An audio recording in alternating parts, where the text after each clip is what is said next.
Swamiji on art and its ideals. From the complete works of Swami Vivekananda, Volume 7,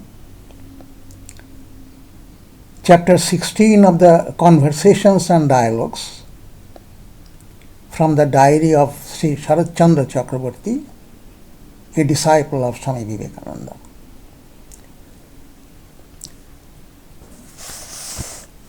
Place, Belur Mott, year 1901. The disciple has come to the mott today, accompanied by Sri Ranada Prasad Dasgupta, the founder and professor of the Jubilee Art Academy, Calcutta.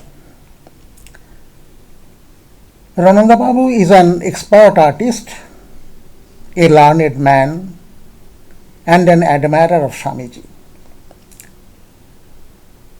After the exchange of courtesies, Swamiji began to talk with Ranada Babu on various topics relating to art. Swamiji: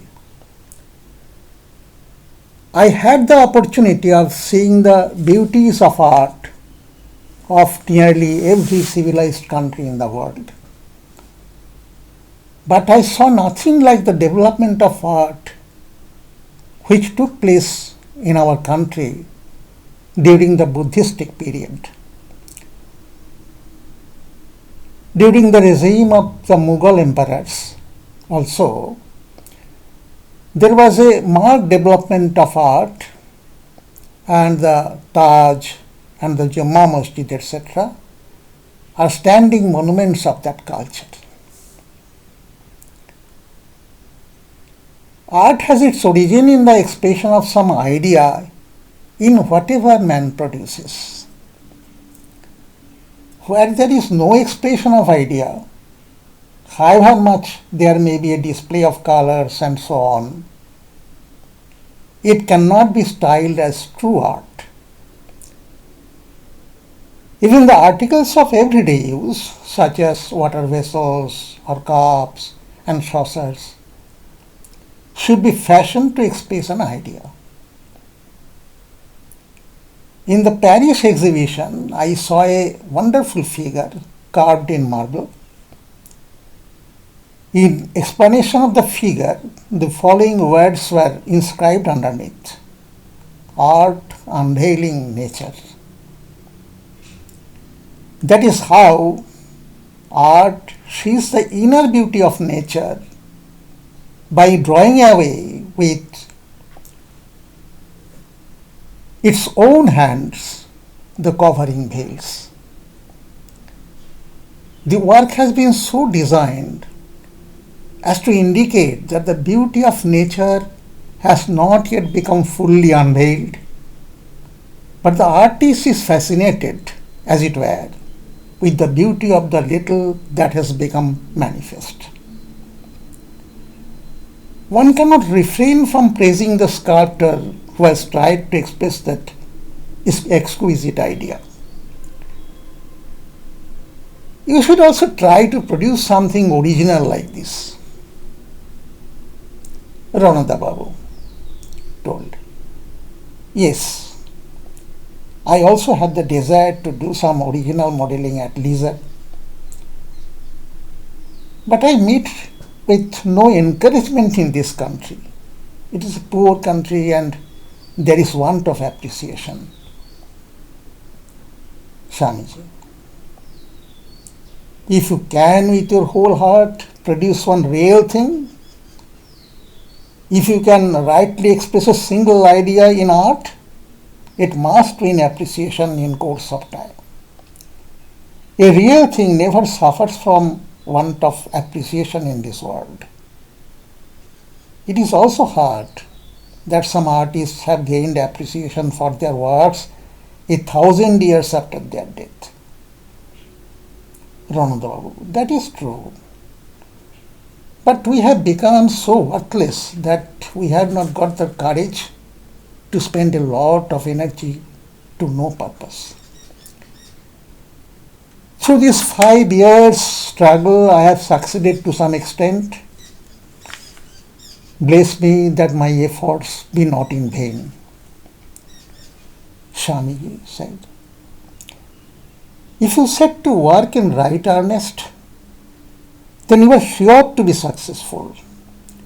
Whoever works at a thing, heart and soul, not only achieves success in it, but through his absorption in that, he also realizes the supreme truth, Brahman. Whoever works at a thing with his whole heart receives help from God. Rananda Babu, what difference did you find between the art of the West and that of India? Swamiji said, it is nearly the same everywhere. Originality is rarely found. In those countries, pictures are painted with the help of models obtained by photographing various objects. But no sooner does one take the help of machinery than all originality vanishes. One cannot give expression to one's ideas. The ancient artists used to evolve original ideas from their brains and try to express them in their paintings. Now the picture being a likeness of photographs, the power of originality and the attempt to develop are getting scarce. But each nation has a characteristic of its own in its manners and customs, in its modes, in its mode of living. In painting and sculpture is found that expression of that characteristic idea. For instance, music and dancing in the West are all pointed in their expression. In dance, they look as if jerking the limbs. In instrumental music, the sounds prick the ear like a sword thrust, as it were. So also in vocal music. In this country, on the other hand, the dance has a rolling wave-like movement, and there is the same rounded movement in the varieties of pitch in vocal song. So also in instrumental music. Hence, with regard to art, also, a different expression is found among different people. People who are very materialistic take nature as their ideal and try to express in art ideas allied thereto. While the people whose ideal is the transcendent reality,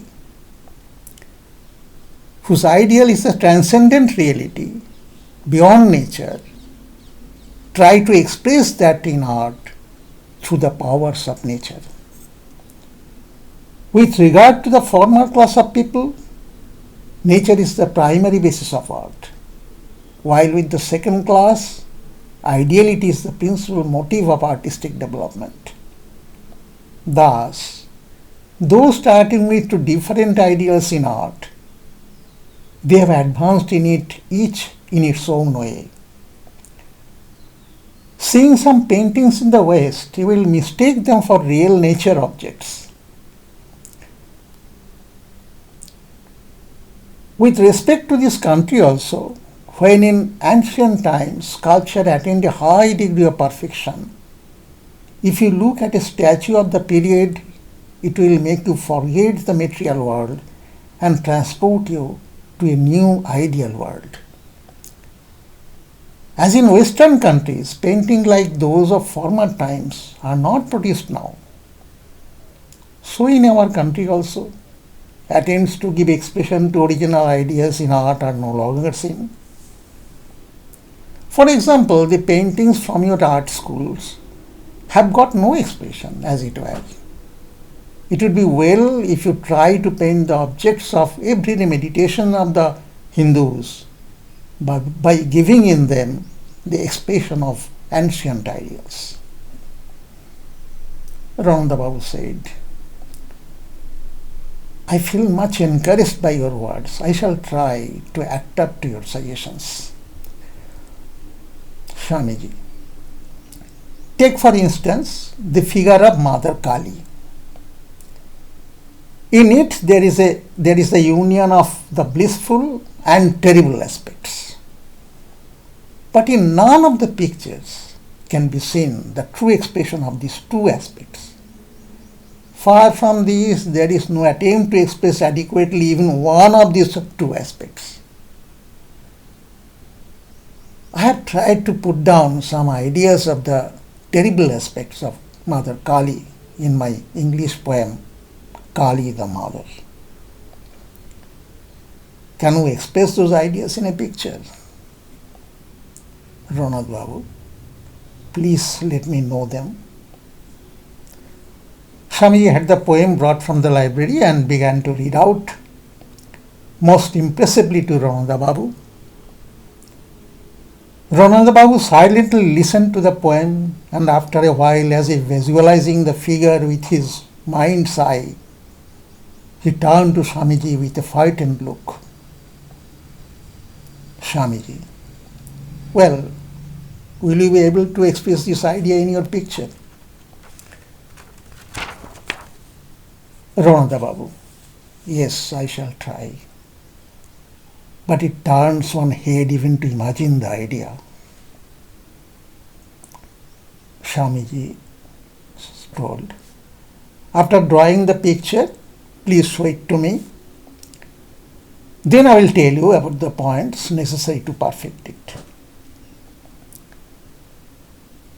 Then Swamiji had the design which he had sketched for the seal of the Ramakrishna Mission brought, showed it to Rananda Babu and asked his opinion on it.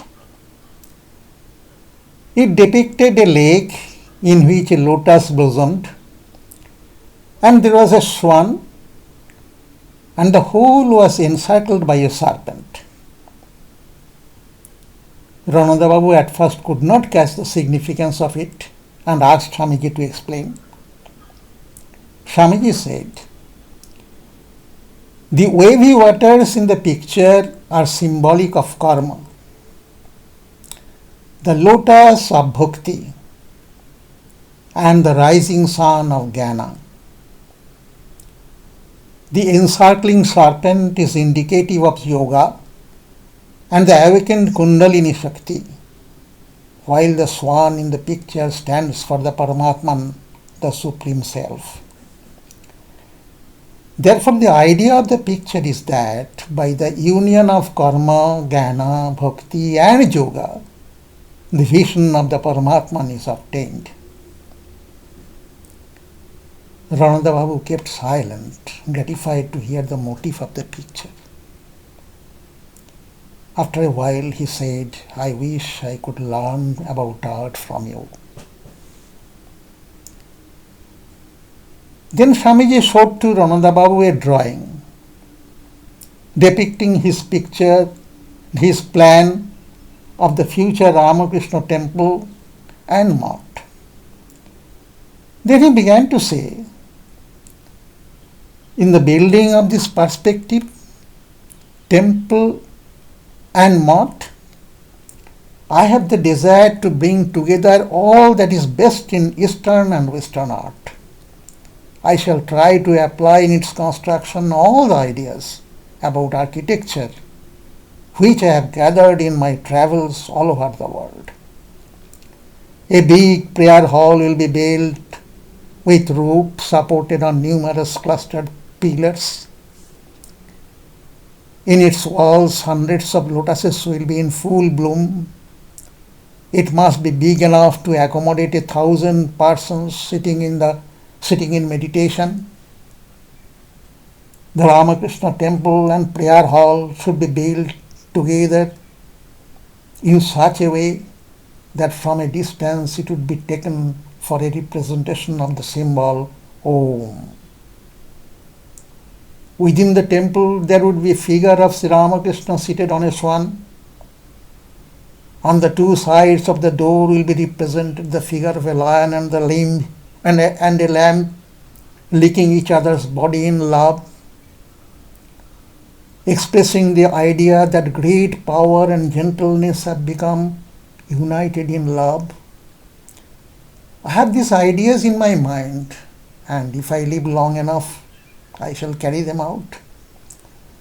Otherwise, future generations will try if they can do it by degrees. It is my opinion that Sri Ramakrishna was born to vivify all branches of art and culture in this country.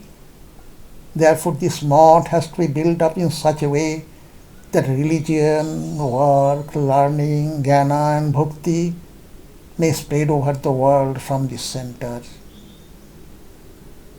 Be you my helpers in this work.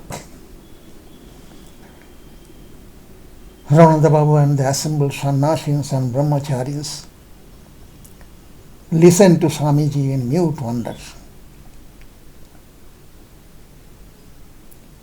After a while, Swamiji resumed, I am discussing the subject at length with you as you are yourself an adept in the line.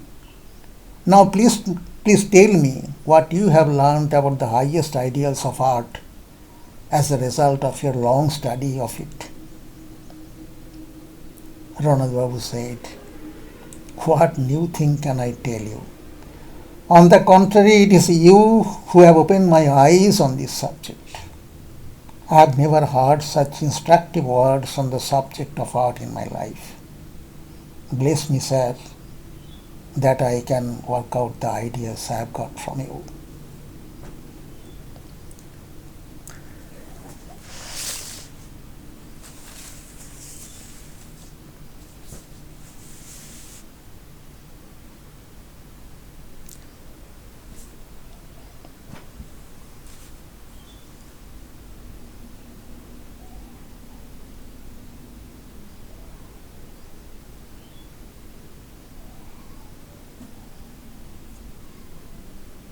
Namo Sri Jyotirajaya Vivekananda Surai Satchit Sukha Swarupaya Swamine Tapoharine